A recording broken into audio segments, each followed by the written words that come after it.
हाँ भाई देखो, तुम्हारा इसने डाउट पूछा 17.2 क्वेश्चन नंबर 5, पॉइंट दे रखा है तेरे को -2 -5 और एक है 4, -6, ठीक है।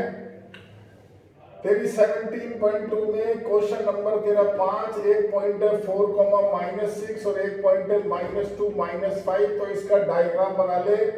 4, -6 हो गया तेरे पास में 1 2 3 4 और -6 आएगा, तो यहाँ कोई पॉइंट आ गया 4, -6 और -2 तेरे पास में 5, तो 1 -2 और -5 मतलब यहाँ कोई पॉइंट आएगा तेरे पास में -2, -5। अब इस लाइन का तेरे से स्लोप पूछ रहा है, तो जब तू इसको आगे तक एक्सटेंड करेगा तो एंगल ये बनेगा, तो ये तो ऑब्ट्यूज एंगल हो गया ना तेरे पास में, एक्यूट एंगल थोड़ी हुआ।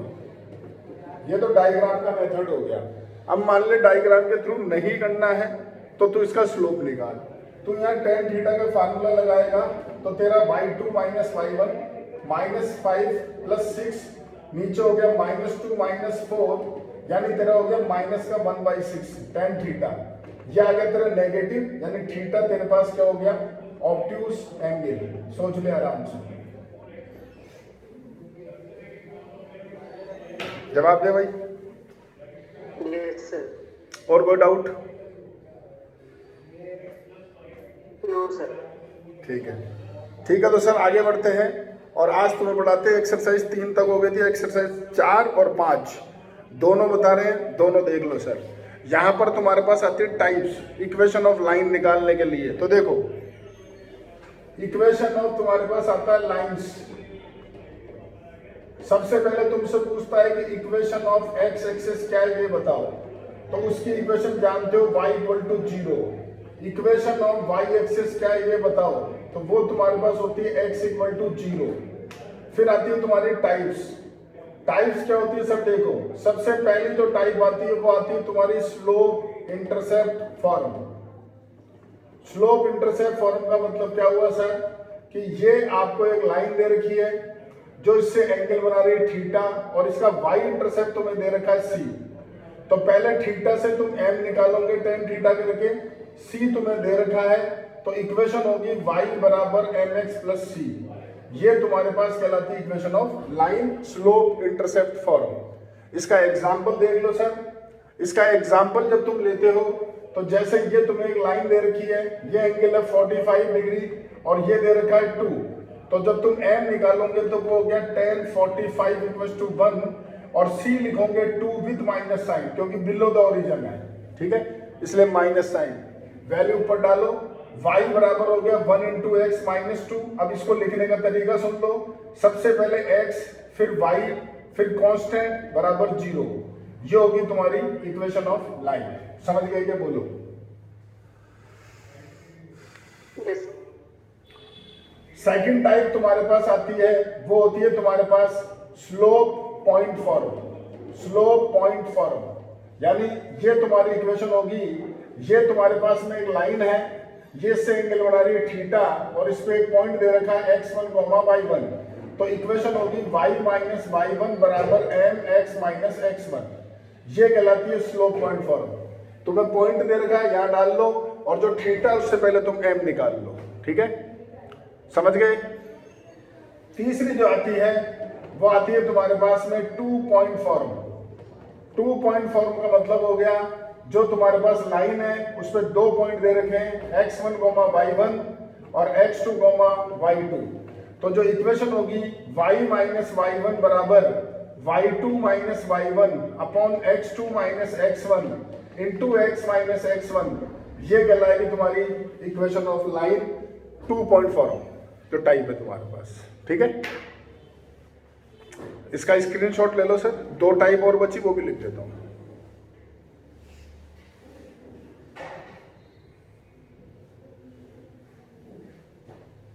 ले लिया? Yes sir.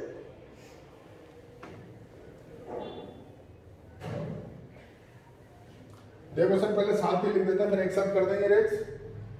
चौथी टाइप जो तुम्हारे पास आती है वो आती है इंटरसेप्ट फॉर्म। इंटरसेप्ट फॉर्म का मतलब है तुम्हारे पास कि जो लाइन है वो दोनों एक्सिस से जो इंटरसेप्ट काट रही है, ए और बी, ये दोनों तुम्हें दे रखे हैं और ये है x upon a plus y upon b equal to 1।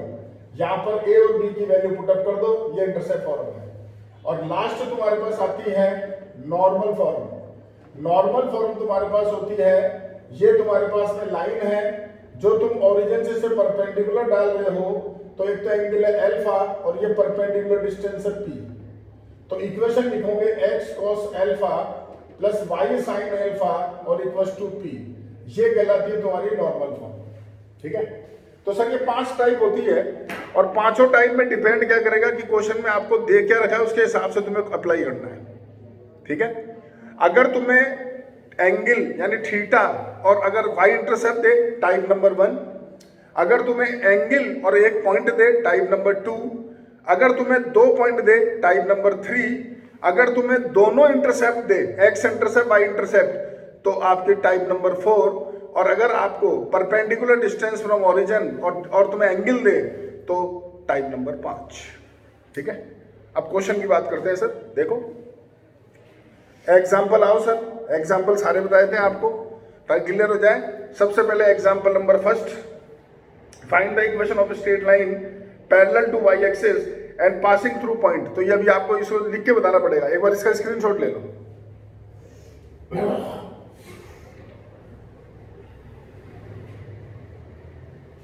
ले लिया? Yes sir.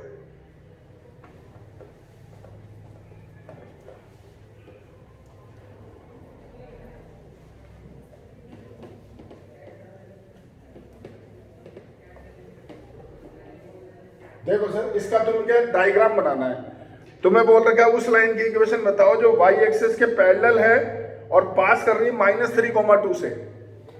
यानी जो एग्जांपल नंबर पहला है तुम्हारे पास, ये दोनों एक्सिस होती है, y एक्सिस के पैरेलल है, पास हो रहा है -3,2 यानी -3,2 सोचो इधर होगा, तो ये लाइन हो गई जो -3,2 से पास कर रही है। तुम्हें इसकी इक्वेशन बतानी है, समझ गए क्वेश्चन? तो सुनो, तुम जानते हो इसकी इक्वेशन होती है तुम्हारे पास x इक्वल टू 0, तो इसकी इक्वेशन होगी x इक्वल टू क्या, जो यहां वैल्यू है यानी -3। क्वेश्चन कंप्लीट, समझ गए? और अगर तुम चाहते हो कि यार नहीं हमें तो पूरा प्रॉपर करके बताओ, तो प्रॉपर सुन लो, अपने क्या फर्क पड़ रहा है। इधर देखो सर, तुम जानते हो जो y एक्सिस है इसका जो स्लोप होता है वो 1/0 होता है, और ये पास कर रहा है -3,2 से। ये लाइन इसके पैरेलल है तो इसका स्लोप भी होगा 1/0। ये रहा स्लोप, ये रहा पॉइंट। तुम स्लोप पॉइंट फॉर्म लगा दो, y माइनस y1 बराबर mx माइनस x1। तो y माइनस y1 यानी 2 बराबर 1/0 x माइनस 3, तो ये हो गया +3, ये 0 इधर आगे हो गया 0, x प्लस 3 बराबर 0 यानी x इक्वल टू -3। लो कंप्लीट, लो ये कर लो, ये कर लो, ये कर लो, तुम्हारी मर्जी। दोनों तरीके कर दिए मैंने, तो समझ गए क्या बोलो? ठीक है सर। अब अगला क्वेश्चन देखो sir, example 2, find the equation of line passing through the point and slope. तो स्लोप पॉइंट फॉर्म लगा दो, यही वाला। अगला क्वेश्चन है find the equation of a straight line with slope -2 which intersect x axis at a distance of 3 unit from left of the origin. ये जरूर समझो क्योंकि ये मैंने टाइप तुम्हें बताई नहीं है। इसका डायग्राम बनाओ आप, तो इसका डायग्राम बनाते हो तो तुम्हें बोल रखा है एक तो स्लोप उसका -2 है और वो लाइन x एक्सिस को 3 यूनिट के डिस्टेंस पे काट रही है लेफ्ट द ओरिजिन। यानी ये कहानी होगी, सोचो ये तुम्हारी एक्सिस लेफ्ट द ओरिजिन मतलब यहां से जा रही है 3 यूनिट पर, यानी -3,0 और लाइन ऐसे बनाना, क्योंकि स्लोप जो है ना -2 है। -2 है स्लोप मतलब ऑब्टूज एंगल बन रहा है, ध्यान रखना। समझ में आ गया? ऑब्टूज एंगल। तो भैया ये रहा तुम्हारा स्लोप और ये रहा तुम्हारा पॉइंट, लगा दो स्लोप पॉइंट फॉर्म। वही y माइनस y1 बराबर तुम्हारा mx माइनस x1, तो y माइनस 0 बराबर -2 x माइनस -3 तो +3, y बराबर हो गया 2x माइनस 2x माइनस 6 इधर लाओ तो 2x प्लस y प्लस 6 बराबर 0। ये लो सर कंप्लीट। बोलो, समझ गए? बहुत ज्यादा आसान है, बहुत इजी है, खाली क्वेश्चन ढंग से पढ़ो। समझ में नहीं आया तो डायग्राम बना लो और फिर देखो कौन से टाइप लग रही है। ठीक है, अब देखो अगला क्वेश्चन 4, 2 पॉइंट दे रखे हैं तो 2 पॉइंट फॉर्म लगा लो। ठीक है, अगला क्वेश्चन देखो सर, तुम्हें बोल रखा है ये 3 पॉइंट है और using concept of equation of line prove करो कोलिनियर है। तो इस बार तुम्हें यूज लेना है concept of equation of line. तो क्या करोगे, 3 पॉइंट है, तीनों को नाम दो ए बी सी और ए और बी को लेके इक्वेशन ऑफ ए बी निकाल लो 2 पॉइंट फॉर्म से भाई। ठीक है, इक्वेशन ऑफ ए बी आ गई। अब जो तीसरा पॉइंट है सी, वो वहां सेटिस्फाई कराओ। अगर वो सेटिस्फाई कर गया तब तो ये तीनों पॉइंट कोलिनियर हो गए, नहीं करा तो कोलिनियर नहीं होंगे, दैट्स ऑल। ठीक है, इसके बाद देखो सर अगला question 6, find the equation of line for which tan theta बराबर हाफ, यानी कि m दे दिया 1/2, where theta is the inclination of the line this and y intercept -3/2। तो ये c दे दिया, तो सर m दे दिया और c दे दिया, स्लोप इंटरसेप्ट फॉर्मूला लगा लो। सेकंड केस में x इंटरसेप्ट दे दिया। अब x इंटरसेप्ट का मैंने तुम्हें कोई रूल नहीं बताया, x इंटरसेप्ट कितना दे दिया 4, इसका मतलब ये 4,0 से पास कर रही है। तो सर तुम्हें पॉइंट मिल गया, ऊपर तो m दे रखा है और नीचे पॉइंट मिल गया, तो तुम स्लोप पॉइंट फॉर्म लगा दो। मतलब यही क्वेश्चन हो गया, देख लो यार, बोलो बोलो। ठीक है, अब अगला क्वेश्चन देखो sir, find the equation of line passing through 1, 2 and making an angle 30 degree with y axis. y axis से 30 डिग्री एंगल बना रही है, तुम्हें चाहिए x एक्सिस से कितना बना रही है। याद रखना इस चीज को, y एक्सिस से 30 है तो x एक्सिस से कितना है, और पास कहां से कर रही है, वो 1,2 से पास कर रही है।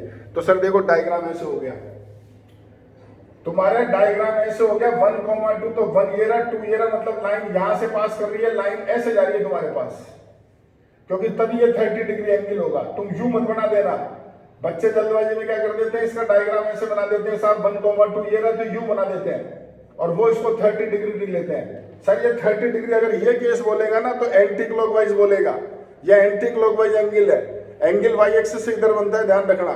तो ये 30 हो गया, तो ये 30 हो गया, ये तुम्हारे पास कितना हो गया, 60 डिग्री एंगल हो गया। 60 डिग्री हो गया तो m बराबर तुम्हारा tan 60 हो गया, यानी कि तुम्हारे पास √3 हो गया। पॉइंट तुम्हें दे रखा 1, 2, तो पॉइंट हो गया 1, 2, ये रहा पॉइंट, ये रहा स्लोप, स्लोप पॉइंट फॉर्म लगा। समझ गए?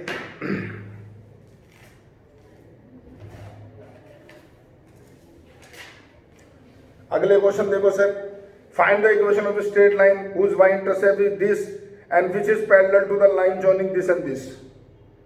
तो इसका क्या मतलब हुआ यार, ये एक लाइन के पैरेलल है, तो पहले जो 2 पॉइंट तुम्हें उस लाइन पे दे रहे हो उससे स्लोप निकाल लो।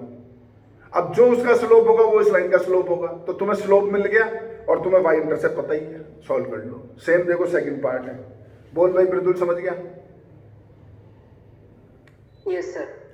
अगला क्वेश्चन देख, line find the equation of line passing through this and perpendicular to line passing through the point this and this.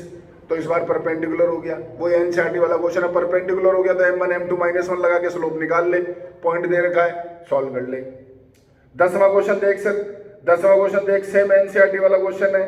ये एक लाइन है जिसमें तुम परपेंडिकुलर डाल रहे हो ओरिजिन से, तो -1,2 पे जाके कट हो रहा है। तो मैंने तुम्हें तरीका बताया था इसका, देखो ये क्वेश्चन ये है कि तुम्हारे पास में ये लाइन है, इसकी इक्वेशन है y बराबर mx + c और ओरिजिन से डाला परपेंडिकुलर, तो ये पॉइंट है -1,2। तो ढंग से सुन, ये पॉइंट है तेरा 0, 0। पहले OA का स्लोप निकाल ले, उससे तेरे पास BC का स्लोप आ जाएगा और जो स्लोप आएगा वो यहां डाल दे। समझ गया? Yes sir. और फिर ये तेरे पास यहाँ n डाल दिया, फिर ये पॉइंट जो वो इस पे लाई करेगा तो इसको सेटिस्फाई करा दिया, तो उससे C आ जाएगा, खत्म क्वेश्चन। ठीक है, अगला देखो सर, ये भी एनसीईआरटी का क्वेश्चन है। A line perpendicular to the line segment joining the point this and this, divide in ratio 1 ratio and find the equation of line. तो पहले पॉइंट ही निकाल ले, ठीक है, और उस m1 m2 -1 लगा ले, उससे सॉल्व कर ले। डायग्राम बनाना हर क्वेश्चन का। 12वां क्वेश्चन बहुत अच्छा सवाल आ गया, राइट बाइसेक्टर का। राइट बाइसेक्टर का तुम्हें मतलब बताया कि जो मिड पॉइंट से जाता है और जो परपेंडिकुलर भी होता है, तो उससे स्लोप भी निकल जाएगा और उनका मिड पॉइंट आएगा, वो पॉइंट हो जाएगा, तो स्लोप पॉइंट फॉर्म लग जाएगी। बोल क्लियर है क्या? ठीक है, अब अगला क्वेश्चन देख सर, ये बोल रखा ट्राइंगल दे रखा है तेरे को, है ना, और तेरे को इक्वेशन बतानी मीडियन की। अब मीडियन की बतानी, तो भैया मीडियन कहां से बतानी? थ्रू ए के थ्रू मीडियन जा रही है, तो वो BC को D पे काटेगी, तो पहले D पॉइंट निकाल ले। मीडियन है तो D मिड पॉइंट होगा BC का, तो मिड पॉइंट डी निकाल ले, ए दे रखा है, ए डी की इक्वेशन बता दे। ओके, दूसरा बोला एल्टीट्यूड, एल्टीट्यूड थ्रू ए, तो वो परपेंडिकुलर ड्रॉ होगा, वो सुन ले। जब एल्टीट्यूड ड्रॉ करेगा ऐसे ट्राइंगल एबीसी में ए और बी और सी तीनों दे रखे हैं और अपने को एल्टीट्यूड की इक्वेशन बतानी है इस बार एडी की, तो पहले इसका स्लोप निकाल, इसके स्लोप से इसका स्लोप निकाल m1 m2 -1, ठीक है, और इसका स्लोप आ गया ये रहा पॉइंट, स्लोप पॉइंट फॉर्मूला लगा दे, क्वेश्चन कंप्लीट। ये 13वां भी हो गया सर। 14वां क्वेश्चन देख sir, two line passing through the point 2 3 intersect each other at 60 degree, slope is 1:2, find the equation of other। वही एनसीईआरटी का सवाल है, वही एनसीईआरटी का सवाल है। दो लाइन ऐसे काट रही है 2,3 के ऊपर, इनके बीच में एंगल है 60 डिग्री, एक का स्लोप है 2, दूसरे का स्लोप निकाल, तो इसका स्लोप मान ले n, इन दोनों में लगा फार्मूला, एंगल है 60, तो tan 60 बराबर तेरे पास हो गया मॉडुलस m - 2 अपॉन 1 + 2m। अब इसको सॉल्व करके m निकाल, इससे m आ जाएगा, ये रहा तेरा पॉइंट, इसकी इक्वेशन बता दे। दो आएंगे आंसर, क्योंकि m की दो वैल्यू आएगी, क्योंकि जानता है मॉडुलस हटाएगा तो इधर प्लस माइनस साइन लगता है, ठीक है। लास्ट क्वेश्चन बहुत इजी क्वेश्चन है, वही एनसीईआरटी का सवाल। यहां देख 14 रुपए लीटर है तो इतना सेल हो रहा है, 16 रुपए लीटर है तो इतना सेल हो रहा है, तो 2 पॉइंट फॉर्म लगा ले यार, 2 पॉइंट फॉर्म में बदल के इक्वेशन बना ले, फिर 17 रुपए लीटर पूछ रहा है तो वैल्यू डाल देना, तेरा आंसर आ जाएगा। ये होगी 17.4 फिनिश, ठीक है। 15 तुम्हारे एग्जाम्पल है, 17 तुम्हारे क्वेश्चन है। एक ही करोगे कि अगली बता दो, जल्दी बोल, अगली पढ़ा दूं?